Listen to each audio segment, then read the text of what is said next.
அன்பு நேயர்களே, இனிய காலை வணக்கம். இது நலம்தானா. மூவ்மெண்ட் இஸ் லைஃப், இயக்கமே வாழ்க்கை அப்படின்ற உன்னத வரிகளோட இன்னைக்கு நிகழ்ச்சியை நாம தொடங்கலாம். ஆடுறது, ஓடுறது, தன்னிச்சை நடக்கிறது, இது மனித வாழ்க்கையில உச்சக்கட்ட சந்தோஷத்தை தர்ற விஷயங்கள் அப்படின்னு சொன்னா அது மிகையாகாது. ஆனா இந்த விஷயங்கள் எல்லாம் செய்யணும் அப்படின்னா எலும்பு மூட்டு சார்ந்த பிரச்சனைகள் இல்லாம இருக்கணும். இந்த மாதிரி எலும்பு மற்றும் மூட்டு சார்ந்த பிரச்சனைகள் இல்லாம இருக்கிறதுக்கு பிரிவென்டிவ் ஆர்த்தோபெடிக்ஸ் அப்படின்ற ஒரு சிகிச்சை முறைகள் இருக்கு. அப்படின்னா என்ன, அதை பத்தி இன்னைக்கு நிகழ்ச்சியில நாம தெரிஞ்சுக்க போறோம். அதே மாதிரி பாத்தீங்கன்னா, மூட்டுல தேய்மானம் ஏற்படும் போது அதை சரி செய்யறதுக்கான சிகிச்சை முறைகள்ல இன்னைக்கு மருத்துவ உலகத்துல இருக்கிற உச்சக்கட்ட தொழில்நுட்பம் அப்படின்னு எடுத்துக்கிட்டீங்கன்னா ரோபோட்டிக் நீ ரீப்ளேஸ்மெண்ட் சர்ஜரியை சொல்லலாம். இந்த சர்ஜரியில 1000க்கும் மேற்பட்ட சர்ஜரிகள் செஞ்சு அதிவேகமா குணமடைகிறதையும் செஞ்சு இன்னைக்கு தமிழகத்திலே மிக பிரபலமா இருக்கிற ரோபோட்டிக் அண்ட் ஆர்த்தோபெடிக் சர்ஜனான ஒரு ஆளுமையை தான் இன்னைக்கு இந்த நிகழ்ச்சியில நாம சந்திக்க போறோம். அவங்க orthopaedic and robotic surgeon doctor Arumugam அவர்கள் இன்னைக்கு இந்த அரங்கத்துல இருக்காரு. அவரை சந்திச்சு நமக்கு இருக்கிற சந்தேகங்களை எல்லாம் கேட்டு தெரிஞ்சுக்கலாமா? வணக்கம் டாக்டர். வணக்கம் டாக்டர். முதல்ல வாழ்த்துக்கள். அதாவது 1000க்கும் மேற்பட்ட ரோபோட்டிக் நீ ரீப்ளேஸ்மெண்ட் சர்ஜரி பண்ணியிருக்கீங்க. தமிழகத்திலேயே நீங்க ரொம்ப ஃபேமஸா இருக்கிறீங்க. உங்களை இந்த நிகழ்ச்சியில சந்திக்கிறதுல மிக்க மகிழ்ச்சி. அடுத்து பாத்தீங்கன்னா, மூவ்மெண்ட் இஸ் லைஃப், இயக்கமே வாழ்க்கை அப்படின்ற தாரக மந்திரத்தை நீங்க ஃபாலோ பண்ணிட்டு இருக்கீங்க. அதுக்குன்னு ஒரு இயக்கமும் வச்சிருக்கீங்க. அதை பத்தின ஒரு விளக்கமும், மூவ்மெண்ட் அப்படின்றது ஒரு மனிதனோட வாழ்க்கைக்கு எவ்வளவு முக்கியம், அதை பத்தியும் சொல்லுங்க. மூவ்மெண்ட் இஸ் லைஃப் நீங்க ஆரம்பிச்சப்போ சொன்னீங்கல்ல, ப்ரிவென்டிவ் மெடிசன், அதுதான் அது. ஸோ இப்போ நான் எந்த ஃபோரத்தில் எங்கே போய் பேசினாலும் யங்ஸ்டர்ஸ் இருக்கும்போது அவங்களுக்கு மெயினாக சொல்கிறது ஸ்டார்ட் பீயிங் ஆக்டிவ். ஸோ 20 வயசாக இருக்கட்டும், 30 வயசாக இருக்கட்டும், ஈவன் ஸ்கூல் கோயிங் சில்ட்ரனாக இருக்கட்டும், அவங்களெல்லாம் எவ்வளோக்கு எவ்வளோ நீங்கள் ஆக்டிவாக எக்ஸசைஸ் பண்ண முடியுமோ, எவ்வளோக்கு எவ்வளோ ஆக்டிவாக ஸ்போர்ட்ஸோ எது அவங்களுக்கு ரொம்ப பிடிக்குமோ அதை பண்ண முடியுமோ அதை பண்ண சொல்லி என்கரேஜ் பண்ணுறேன். நான் போகிற ஸ்கூல்ஸ்லலாம் கூட டீச்சர்ஸாக இருக்கட்டும் ஆர் பிரின்சிபல்ஸாக இருக்கட்டும், அவங்களுக்கெல்லாம் நிறைய இந்த ஸ்போர்ட்ஸோட முக்கியத்துவத்தை நான் நிறைய எடுத்து சொல்கிறேன். அதனால் அவங்களும் ஸ்டூடெண்ட்ஸை நிறைய ஆக்டிவாக இருக்கிறதுக்கு என்கரேஜ் பண்ணுறாங்க. இது மாதிரி இருந்தாங்கன்னா அவங்களுக்கு ஜாயிண்ட் பெயின்ஸோ ப்ராப்ளம்ஸோ ஆர்த்தோபெடிக் ப்ராப்ளம்ஸ் எதுவுமே வராது ஆக்டிவாக இருந்தாங்கன்னா. இப்போ நம்ம 20-30s இருக்கோம். அவங்களும் இது வரைக்கும் ஃபிசிக்கல் ஆக்டிவிட்டி ஒன்றும் பெருசாக பண்ணாமல் இருந்தாலும் if they start being active from now on, பின்னாடி அவங்களுக்கு எந்த விதமான பிரச்சனையும் வராது. ஸோ இந்த movement is life is for the whole spectrum of patients. அதாவது not patients, general human beings. நம்ம எல்லாரும், நம்மளுக்கும் இப்போ மரம் செடி கொடிக்கும் என்ன வித்தியாசம்? மரம் செடி கொடி ஒரே இடத்துல இருக்குது. நம்ம ஆக்டிவாக இருக்கிறோம், எங்கே வேணால் போகிறோம், என்ன வேணால் பண்ணுறோம். அந்த ஆக்டிவிட்டி நம்மளுக்கு கடைசி வரைக்கும் இருக்கணும். அதுதான் மூவ்மெண்ட் இஸ் லைஃப். இப்போது இதெல்லாம் ஆரம்பத்தில் ஃபாலோ பண்ணல, வயசாயிடுச்சு, மூட்டு வலியும் வந்துருச்சு, அப்புறமா அவங்க வீட்டில் முடங்கி கிடக்கக்கூடாது. இப்போ நீங்கள் சொன்னீங்க நான் 1000க்கும் மேலே ரோபோட்டிக் நீ ரீப்ளேஸ்மெண்ட் பண்ணியிருக்கேன்னு. ஆனால் இந்த 1000 டிப் ஆஃப் தி ஐஸ்பர்க். இந்த மூட்டு வலியோட நிறைய பேர் இன்னும் வீட்டில் கஷ்டப்பட்டுட்டு முடங்கி இருக்காங்க. அவங்கெல்லாம் இன்னும் தைரியமாக ஆர்த்தோபெடிஷியன்ஸை பார்த்து அவங்களுக்கு மூட்டு தேய்மானம் ரொம்ப மோசமான ஸ்டேஜில் இருக்குது, அவங்களுக்கு ஆப்ரேஷன் தேவைன்னா தைரியமாக ஆப்ரேஷன் பண்ணிவிட்டு திருப்பி they go back to movement is life. நல்லா ஆக்டிவாக எல்லாரோடையும் வெளியில் போயிட்டு நடந்து எக்ஸசைஸ் பண்ணி 60 வயசுக்கு மேலே இப்போ நிறைய பேர் பார்க்குறோம் வாக்கிங்லாம் பண்ணுறாங்கன்னு. ஆனால் முடங்கி கிடக்கிறவங்க அதுக்கு ஈக்குவலாக அதை விட அதிகமாக உள்ளே இருக்காங்க. ஸோ அவங்க எல்லாமும் ஆக்டிவா திருப்பி வெளியில வந்தாங்கன்னா அதுதான் என்னோட ப்ரோக்ராமோட சக்சஸ். டாக்டர், உங்களோட நீண்ட கால மருத்துவ பயணத்துல மறக்க முடியாத அறுவை சிகிச்சைன்னு ஒன்று கண்டிப்பா இருக்கும். நிறைய இருந்தாலும் அதுல ஏதாவது ஒன்று சொல்லுங்களேன். நிறைய இருக்கு. அண்ட் இந்த ரோபோட்டிக் சர்ஜரிஸ் நான் ஆரம்பத்துலேருந்து இது வரைக்கும் பண்ணிட்டு இருக்கேன். ஒரு பேஷண்ட்டுக்கும் ஒரு கதை பின்னாடி இருக்கு. இந்த போன வாரத்தில் நான் இது 2 அல்லது 3 பிரின்சிபல்ஸ்க்கு நான் நீ ரீப்ளேஸ்மெண்ட் பண்ணேன் போன வாரத்தில். ஸோ அவங்க எல்லாருமே சொன்ன ஒரே இது, நான் ஸ்கூலில் இருக்கும்போது பிரின்சிபலாக இருந்தேன், நான் ராஜநடை போட்டுட்டு இருந்தேன். நான் இப்போ ரிட்டையர் ஆகி 10 வருஷம் ஆயிடுச்சு. Everybody is around the age of 70. So இப்போ என்னால் நடக்க முடியல, திருப்பி எனக்கு அந்த கம்பீரம், அந்த வாழ்க்கை எனக்கு திருப்பி தேவை அப்படின்னு சொல்லி வந்தாங்க. எல்லாரும் ஆப்ரேஷன் பண்ணிட்டு நடக்க ஆரம்பிச்சுட்டு வித்தின் மேட்டர் ஆஃப் 5 days 4-5 நாள் ஹாஸ்பிட்டலில் இருப்பாங்க. அதுக்குள்ளேயே நடக்க ஆரம்பித்து ரொம்ப சந்தோஷமாக வீட்டுக்கு போகிறாங்க. அண்ட் ஐ எம் ஷுவர் திருப்பி அந்த கம்பீரமான நட அவங்களுக்கு வந்துரும்ன்றது. அதெல்லாம் தான் எனக்கு ரொம்ப சந்தோஷத்தை கொடுக்கும். அவங்கள விட ஜாஸ்தி ஹாப்பி நானாக இருப்பேன். அண்ட் டிஃபிகல்ட் சர்ஜரிஸ்னு பார்த்தீங்கன்னா எனக்கு நிறைய பேஷண்ட்ஸ் வந்திருக்காங்க, ஒரு 10 ஹாஸ்பிட்டல் 15 ஹாஸ்பிட்டல் போயிட்டு எங்கேயுமே ஆப்ரேஷன் பண்ண முடியாது, ஆப்ரேஷன் பண்ணால் ஃபெயில் ஆகிடும், காம்ப்ளிகேஷன்ஸ் ஆகிடும் அப்படின்லாம் சொல்லிட்டு வந்திருக்காங்க. அவங்களுக்கு ஆப்ரேஷன் பண்ணி அவங்கள திருப்பி நல்லா நடக்க வச்சுருக்கேன். இன்னொரு இன்சிடெண்ட்டும் இருக்குது. எனக்கு ஒரு பேஷண்ட் வந்தாங்க, அவங்களுக்கு என்னென்னா கால் அப்படியே ஸ்ட்ரெயிட்டாக ஃபிக்ஸ்டாக இருக்கும், அவங்களால காலே மடக்க முடியாது, தேய்மானம் ஆய் அப்படியே ஸ்ட்ரெயிட்டாக ஃபிக்ஸாக இருந்துச்சு.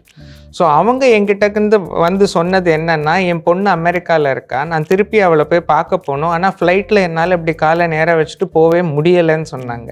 ஸோ அதனால அவங்களுக்கு ஆப்ரேட் பண்ணி அவங்க காலை மடக்க வச்சு நல்லா கம்ஃபர்டபுளாக அவங்க அதுக்கப்புறம் போயிட்டு வந்தாங்க. ஸோ இது மாதிரியான hundreds and hundreds of stories.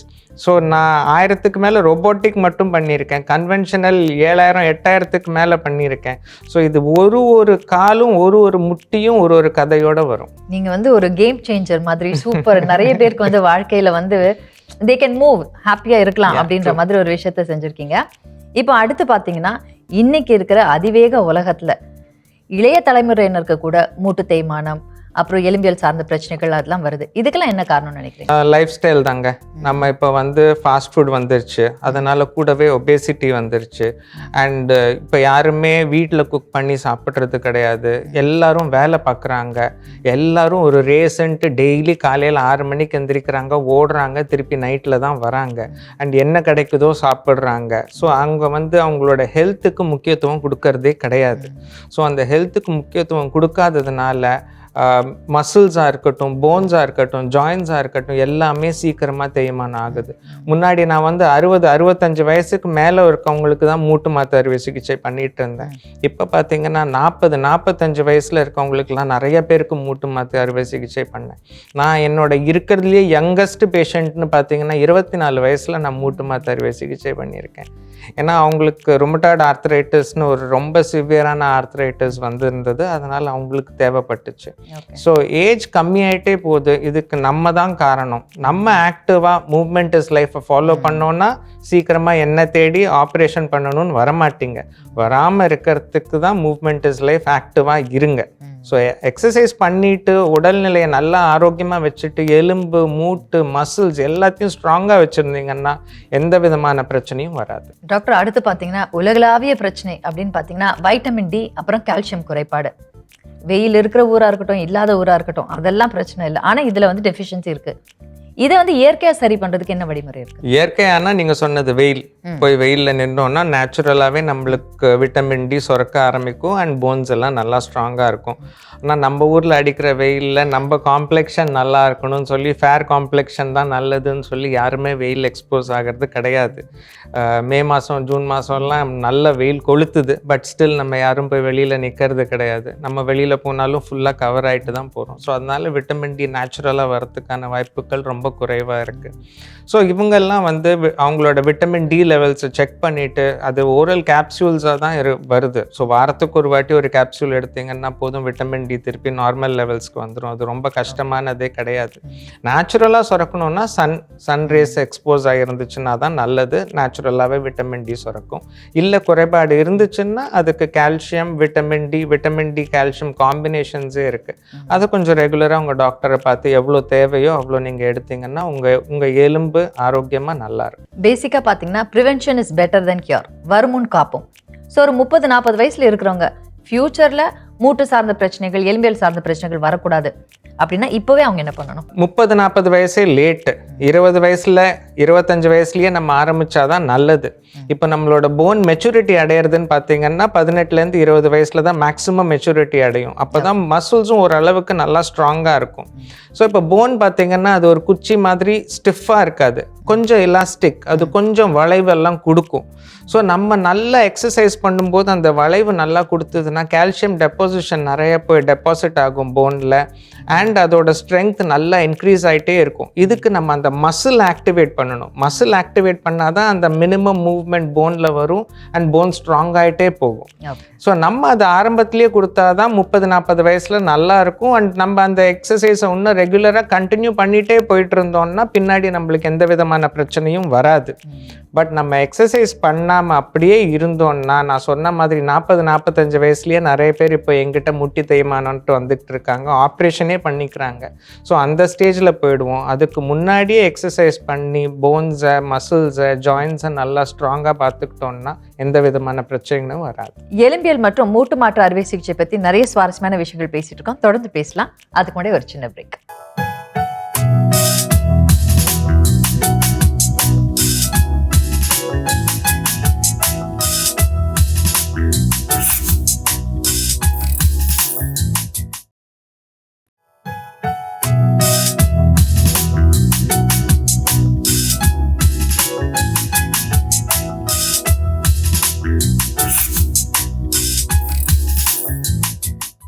Welcome back to the show. Orthopaedic and robotic knee replacement surgeon doctor Arumugam அவர்கள் ஆர்த்தோபெடிக் பத்தி நமக்கு இருந்த பலதரப்பட்ட சந்தேகங்களுக்கு விளக்கமா பேசிட்டு இருக்காரு. தொடர்ந்து பேசலாம். அடுத்து பாத்தீங்கன்னா ஆண்கள் பெண்கள் அப்படி எடுத்துட்டீங்கன்னா, பெண்கள் அவங்களோட போஸ்ட் மெனபாஸ், அதுக்கப்புறம் பாத்தீங்கன்னா எலும்பியல் சார்ந்த பிரச்சனைகள் வருது, மூட்டு தேய்மானம், இந்த மாதிரி பிரச்சனைகள் ரொம்ப அதிகமாக அவங்களுக்கு இருக்குது. அதுக்கு என்ன காரணம் டாக்டர்? யூஸ்வலாக போன் ஸ்ட்ராங்காக இருக்கிறதுக்கு நம்மளுக்கு ஹார்மோன்ஸ் தேவை. ஸோ போஸ்ட் மெனோபாஸ் விமென்க்கு ஈஸ்ட்ரோஜன் சுரக்கிறது கம்மியாயிடும்.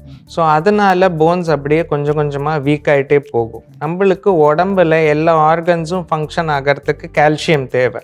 ஸோ நம்ம எடுக்கிற ஓரல் கால்சியம் அப்சார்ப்ஷன் கம்மி ஆகிறதுனால போன்லேருந்து ரீஅப்சார்ப் ஆகிட்டே இருக்கும்.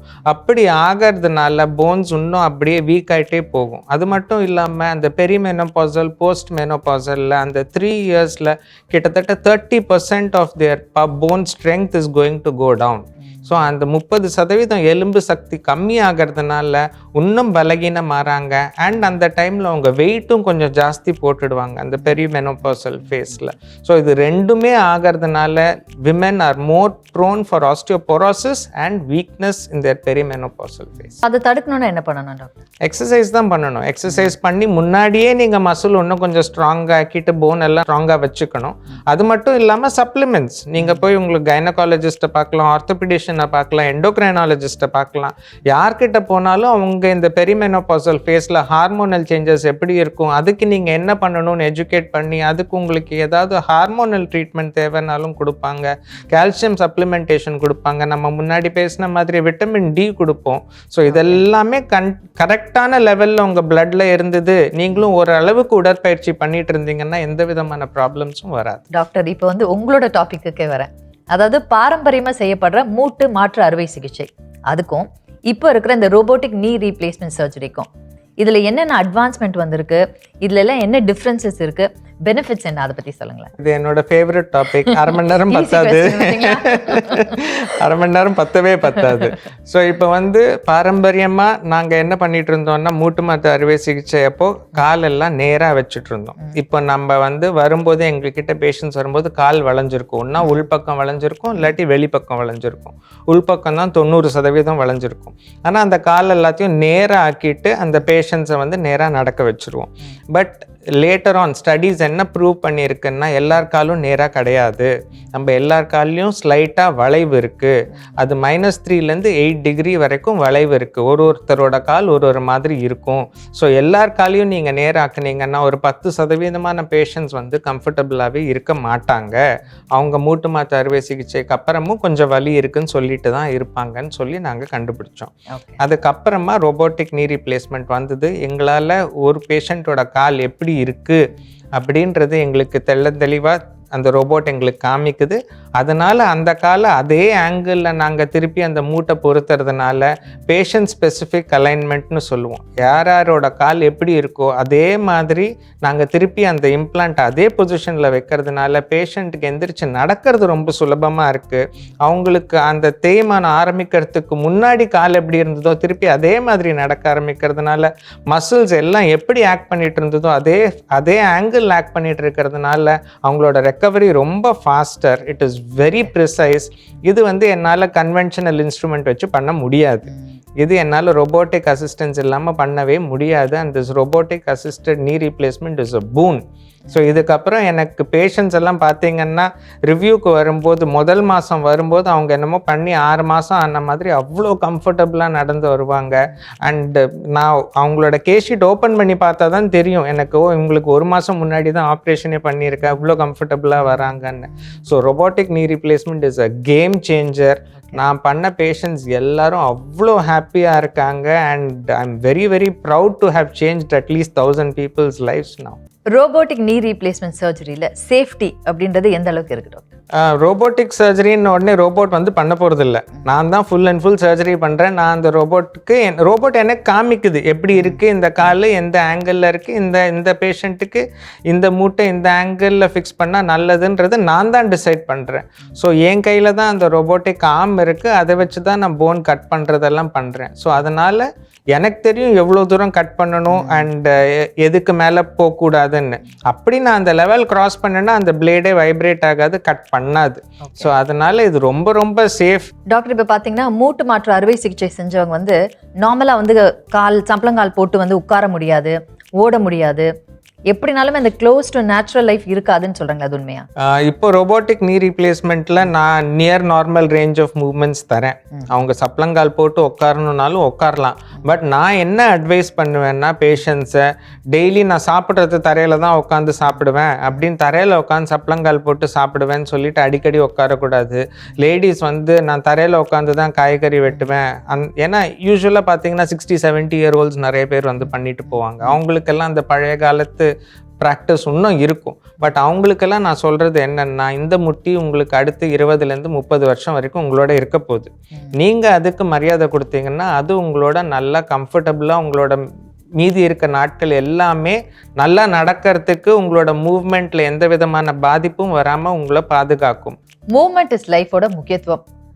ரோபோட்டிக் knee replacement சர்ஜரியில் என்னென்ன அட்வான்ஸ்மெண்ட் வந்திருக்கு, எலும்பியல் சார்ந்த பிரச்சனைகள் எதனால வருது, அதை தவிர்க்கிறதுக்கு என்னென்ன வழிமுறைகள் இருக்குன்னு விளக்கமா பேசிட்டு இருக்காங்க orthopaedic and robotic knee replacement surgeon doctor Arumugam அவர்கள். தொடர்ந்து பேசலாம். அதுக்கு முன்னாடி ஒரு சின்ன break.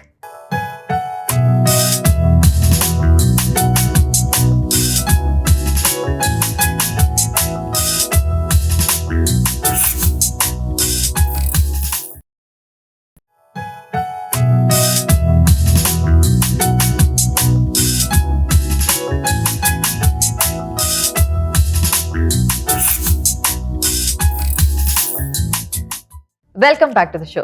Orthopaedic and robotic knee replacement surgeon doctor Arumugam அவர்கள் ரோபோட்டிக் knee replacement சர்ஜரியில் என்னென்ன அட்வான்ஸ்மெண்ட் வந்திருக்கு, எலும்பியல் சார்ந்த பிரச்சனைகளை எப்படி எதிர்கொள்ளலாம், இந்த மாதிரி நமக்கு இருக்கிற பலதரப்பட்ட சந்தேகங்களுக்கு விளக்கமாக பேசிட்டு இருக்காரு. தொடர்ந்து பேசலாம். அடுத்து பார்த்தீங்கன்னா ஐடி ஊழியர்கள், அப்புறம் உட்காந்தே வேலை செய்கிறவங்க, இவங்களுக்கு பார்த்தீங்கன்னா ஒரே இடத்துலயே தான் உட்காந்துருப்பாங்க, மூவ்மெண்ட் அதிகமாக இருக்காது. இந்த ஒர்க் பிளேஸ் எர்கனாமிக்ஸ்ன்னு சொல்லுவாங்கல்ல, இந்த மாதிரி இருக்கிறவங்களுக்கு என்னென்ன வழிமுறைகள், அவங்க எப்படி அவங்க ஹெல்த்தியாக வச்சுக்கிறதுக்கும் அவங்க எலும்புகள் தேய்மானம் ஆகாமல் இருக்கிறதுக்கும் என்ன செய்யணும்? அவங்க வேலைக்கு வரதுக்கு முன்னாடியோ இல்லை வேலையை முடிச்சுட்டு வீட்டுக்கு போனதுக்கு அப்புறமோ they have to take some time for themselves. So அவங்க வந்து அவங்க உடல்நிலை ஆரோக்கியமாக இருக்கிறதுக்கு அட்லீஸ்ட் வாக்கிங், சைக்கிளிங், ஸ்விம்மிங், ஏதாவது ஒரு எக்ஸசைஸ், உடற்பயிற்சி வாரத்தில் அட்லீஸ்ட் ஒரு 2 வாட்டி 3 வாட்டியாவது பண்ணணும். அது கூட பண்ணாமல் இருந்தாங்கன்னா அவங்க உடல்நிலை மோசமாக தான் ஆகிட்டே இருக்கும். நிறைய ஐடி ப்ரொஃபஷனல்ஸ் எங்கிட்ட வராங்க, முதுகு வலி, கழுத்து வலி, ஐ ப்ராப்ளம்ஸ் எங்கிட்டக்கு வரதில்லை. பட் நேச்சுரல் அவங்களுக்கு அந்த பிரச்சனைகளும் நிறையா இருக்குன்றது அதில் எந்த விதமான சந்தேகமும் கிடையாது. இவங்களுக்கு எல்லாருக்குமே நான் சொல்கிறது ஒன்று தான், டைம் எடுத்துக்கோங்க. உங்கள் உடல்நிலை நல்லா இருக்கிறதுக்கு ஒரு 1 hour டெய்லி முடிஞ்சா டெய்லி, இல்லாட்டி வாரத்தில் ஒரு 3 மணி நேரம் 4 மணி நேரம் உங்கள் உடல்நிலை நல்லா இருக்கிறதுக்கு செலவு பண்ணுங்கள். எக்ஸசைஸ் பண்ணுங்கள், வாக்கிங் போங்க, சைக்கிளிங் பண்ணுங்கள், உங்களுக்கு என்ன பிடிக்குமோ பண்ணுங்கள். உங்களோட உடம்பு, அதாவது எல்லா மசில்ஸ், ஜாயின்ஸை நல்லா ஆக்டிவேட் பண்ணி ஸ்ட்ராங்காக வச்சுக்கோங்க. எந்த விதமான ப்ராப்ளமும் வராது. ஆர்த்தோபெடிஷியன்ஸை தேடி போக மாட்டீங்க. இந்த ஆர்த்தோபெடிக் ஃபீல்டில் இன்னைக்கு விஞ்ஞான வளர்ச்சி எந்த அளவுக்கு போயிருக்கு, அதில் உங்களை மாதிரி டாக்டர்ஸோட பங்கு என்ன? ஓ வாவ், நைஸ் குவெஸ்டின். ஸோ இப்போ வந்து எனக்கு விஞ்ஞானத்தில் ரொம்ப ஆர்வம் இருக்குது அண்ட் வளர்ச்சியில் நான் என்னோட பங்கு நிறைய இருக்குது. ஸோ நாங்கள் வந்து இப்போது இந்தியாவிலேயே made in India robot for knee replacement பண்ணிகிட்ருக்கோம். அதில் நாங்கள் ஒரு 6 to 8 சர்ஜன்ஸ் நிறையா இன்ஜினியர்ஸோடு சேர்ந்து இந்த ரோபோட் மேட் இன் இந்தியா ரோபோட்டை தயாரிச்சுக்கிட்டு இருக்கிறோம். இது இன்னும் ஒரு வருஷத்தில் வந்துருன்ற ஒரு I mean it's in a stage where it will come out in a year's time. So இதில் நான் ஒரு பெரிய ரோல் ப்ளே பண்ணிகிட்ருக்கிறேன். அது மட்டும் இல்லாமல் ரொபோட்டிக் நீ ரீப்ளேஸ்மெண்ட்டுக்கு நான் வந்து இந்தியாவில் மட்டும் இல்லாமல் south east Asia and Australia வரைக்கும் நான் நிறைய பேர் ட்ரெயின் பண்ணிகிட்ருக்கேன், டீச் பண்ணிகிட்ருக்கிறேன். நிறைய ஸ்டூடெண்ட்ஸ், இப்போ என்னோடய ஸ்டூடெண்ட்ஸ் எல்லாம் பார்த்தீங்கன்னா உங்களுக்கு மினிமம் ஏஜ் பார்த்தீங்கன்னா 45-50. நிறைய பேர் என்னை விட வயசானவங்களுக்கு தான் நான் வந்து ரொபோட்டிக் நீ ரீப்ளேஸ்மெண்ட் சொல்லி கொடுத்துட்ருக்கிறேன். நான் நிறைய பேர் அவங்க ரொபோட்டிக் நீ ரீப்ளேஸ்மெண்ட் பண்ணலான்னு சர்டிஃபை பண்ணிகிட்ருக்கிறேன். ஸோ நான் நிறைய பேருக்கு டீச் பண்ணிகிட்ருக்கிறேன். AI is going to slowly start playing a role. So நாங்கள் வந்து எக்ஸ்ரே ரீடிங்காக இருக்கட்டும், இல்லை ரிப்போர்ட்டிங்காக இருக்கட்டும், அண்ட் நாங்கள் பண்ணுற நீ ரீப்ளேஸ்மெண்ட் எப்படி இருக்குன்றது வரைக்கும் ஏஐயோட கமெண்ட் வந்து வரா மாதிரி நாங்கள் அடுத்தது இன்னும் பண்ணி நிறையா நியூவர் ஸ்டெப்ஸ் எடுத்துகிட்ருக்குறோம். ஸோ விஞ்ஞானம் வளர்ந்துக்கிட்டே இருக்குது. இன்னும் கொஞ்சம் நாளில் நான் ஆப்ரேஷன் தியேட்டருக்குள்ளே போகாமலே ஆப்ரேஷன் பண்ணுற நாளும் வந்துடும் போல இருக்குது. எங்களோட சந்தேகங்களுக்கு ரொம்ப அற்புதமாக விளக்கம் சொன்னீங்க. இன்னைக்கு இந்த நிகழ்ச்சியை பார்த்துட்டு இருக்க நேயர்கள் எலும்பு சார்ந்த பிரச்சனைகள், மூட்டு சார்ந்த பிரச்சனைகள் எல்லாம் இல்லாமல் உங்களோட தாரக மந்திரமான மூமெண்ட் இஸ் லைஃப் அதை ஃபாலோ பண்ணி சந்தோஷமாக இருக்கணும் அப்படின்னா அதுக்கு என்ன செய்யணும்? டாக்டர் ஆறுமுகம் வழங்கும் பொன்னான அறிவுரைகள் என்ன? Take home message starting from what you eat. So நல்லா ஹெல்த்தியாக சாப்பிடுங்க. நம்ம ஊரில் விளையிறது அந்த கீரையாக இருக்கட்டும், அரிசியாக இருக்கட்டும், எது நல்லா கெமிக்கல்ஸ் இல்லாமல் ஹெல்த்தியாக வருதோ அதை வாங்கி அதை சாப்பிடுங்க. வெளியிலேருந்து அந்த ஃபாஸ்ட் ஃபுட் வரதெல்லாம் நீங்கள் எவ்வளோக்கு எவ்வளோ அது சீக்கிரமாக டைஜஸ்ட் ஆகிட்டு உங்களுக்கு எனர்ஜி உடனே கொடுக்கும். But that will also have lot of fat. So நீங்கள் தேவையில்லாமல் பருமன் இன்க்ரீஸ் ஆகிறதுக்கான காரணங்கள் அந்த ஃபாஸ்ட் ஃபுட்டாக இருக்கலாம். ஸோ சாப்பிட்றது நல்லா ஹெல்த்தியாக சாப்பிடுங்க. உடற்பயிற்சிக்கு முக்கியத்துவம் கொடுங்கள். வாரத்தில் குறைஞ்சது 3 மணி நேரத்துலேருந்து 4 மணி நேரம் உடற்பயிற்சிக்கு நீங்கள் தனியாக ஒதுக்கி வச்சாதான் நீங்கள் நல்லா சந்தோஷமாக வாழ்நாள் ஃபுல்லாக ஹெல்த்தியாக இருப்பீங்க. நம்மளுக்கு கடைசி வரைக்கும் இருக்க போகிறது நம்ம வீட்டுக்காரரோ இல்லை ஒய்ஃபோ இல்லை ஸ்பவுஸ் கிடையாது, பசங்க கிடையாது. நம்மளுக்கு கடைசி நாள் வரைக்கும் நம்ம கூட இருக்க போகிறது நம்மளோட இந்த உடம்பு. அந்த உடம்புக்கு நம்ம முக்கியத்துவம் கொடுத்து மரியாதை கொடுத்து கடைசி வரைக்கும் இது நல்லா இருக்கணும், நான் நல்லா இருந்து நான் நல்லா நடந்துட்டு நான் எல்லாம் பண்ணிகிட்டு இருந்தாலும் என்னை சுற்றி இருக்கவங்க சந்தோஷமாக இருப்பாங்க, என்னை சுற்றி 4 பேர் இருப்பாங்க. நான் நல்லா இல்லை, ஆரோக்கியமாக இல்லை, என்னை வந்து பார்க்க வந்தாலே என்னை இந்த ஆஸ்பத்திரிக்கு கூப்பிட்டு இல்லை அந்த ஆஸ்பத்திரிக்கு கூப்பிட்டு எனக்கு இந்த பிரச்சனை இருக்குதுன்னு சொல்ல ஆரம்பித்து அழுதாங்கன்னா உங்கள் கிட்டக்க வரவங்க ரொம்ப கம்மியாயிடுவாங்க. அதனால் உங்கள் உடலுக்கு மரியாதை கொடுங்க, உங்கள் ஆரோக்கியத்துக்கு மரியாதை கொடுங்க. அதுக்கு எவ்வளோக்கு எவ்வளோ முக்கியத்துவம் தர முடியுமோ அவ்வளோக்கு அவ்வளோ முக்கியத்துவம் கொடுத்து ஈட் ஹெல்தி. அன்னெசரி அந்த ஏரேட்டட் ட்ரிங்க்ஸ் வேண்டாம், ஆல்கஹால், ஸ்மோக்கிங் இதெல்லாம் கண்டிப்பாக அவாய்ட் பண்ணுங்க. இப்போ ஜென்சிலாம் பார்த்தீங்கன்னா ஆல்கஹால் கன்சம்ஷன் முன்னாடி இருந்ததுக்கு ரொம்ப கம்மியாயிருச்சு, ஸ்மோக்கிங் கம்மியாயிருச்சு. ஸோ நெக்ஸ்ட் ஜெனரேஷன் அதோட தவறுகளெல்லாம் புரிஞ்சுட்டு, நம்ம முன்னாடி ஜெனரேஷன் பண்ண தவறுகளெல்லாம் புரிஞ்சுட்டு கரெக்ட் பண்ணிட்டு இருக்காங்க. ஸோ எல்லாருமே அதெல்லாம் உணர்ந்து இன்னும் உடல் ஆரோக்கியத்துக்கு முக்கியத்துவம் கொடுத்தா எல்லாருமே கடைசி வரைக்கும் சந்தோஷமா இருக்கலாம். என்கிட்டக்க வந்து ஆப்ரேஷன் பண்றதுக்கு மட்டும் வர வேண்டிய அவசியம் இருக்காது. டாக்டர், எலும்பியல் சார்ந்த பிரச்சனைகள் எதனால வருது, அதை தவிர்க்கிறதுக்கு என்னென்ன செய்யணும்? ரோபோட்டிக் நீ ரீப்ளேஸ்மெண்ட் சர்ஜரி பத்தி எங்களுக்கு இருந்த நிறைய சந்தேகங்களுக்கு ரொம்ப அற்புதமான விளக்கம் கொடுத்தீங்க. மிக்க நன்றி டாக்டர். நன்றி.